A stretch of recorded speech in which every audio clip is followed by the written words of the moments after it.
नवी मुंबई व रायगड जिल्ह्यातील ताज्या बातम्या आणि घडामोडींसाठी सबस्क्राइब करा वादळवारा लाईव्ह चॅनल आणि दाबा बेल आयकॉन।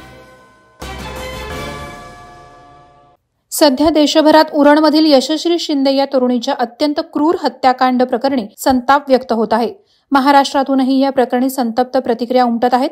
याबाबत आता भाजपा नेते नितेश राणे यांनी रोष व्यक्त करणारी प्रतिक्रिया दिली। यशश्री शिंदे या भगिनीचे ज्याने वाईट हाल केले त्याला त्या आरोपीला आमचं हिंदुत्ववादी सरकार सोडणार नसल्याचं वक्तव्य नितेश राणे यांनी केलं आहे। हिंदुद्वेषी नेते आता कोणत्या बुरख्याखाली लपलेत असा जाब देखील राणे शैलीत नितेश राणे यांनी जितेंद्र आव्हाड आणि अबू आझमी यांना विचारलाय। त्याचप्रमाणे तोंड वाजवून न्याय मिळत नसेल तर तोंडात वाजवून न्याय मिळवा, पण न्याय झालाच पाहिजे, अशा प्रकारे नितेश राणे यांनी आपल्या सोशल मीडियावर व्यक्त झालेत।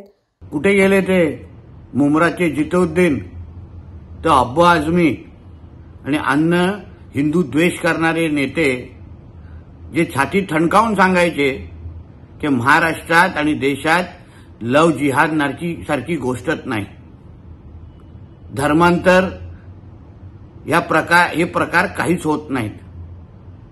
आता कुठल्या बुरख्याखाली लपलेले आहेत? उरणच्या माझ्या त्या भगिनींवर त्या जिहाद्याने जे अत्याचार केला, जो सूड उगवला, धर्मांतर केलं नाही म्हणून तिची अशी अवस्था केली आहे, त्या जिहाद्याला जी काय शिक्षा द्यायची आहे ते आमचं हिंदुत्ववादी सरकार आणि आमचे गृहमंत्री हे कुठेही कमी पडणार नाही, एवढा मला ठाम विश्वास आहे। पण हिंदू समाज ह्या गोष्टीचा बदला निश्चित पद्धतीने घेईल हे या जिहाद्यांनी लक्षात ठेवावं। वादळवारा लाईव्ह साठी न्यूज ब्युरो, मुंबई।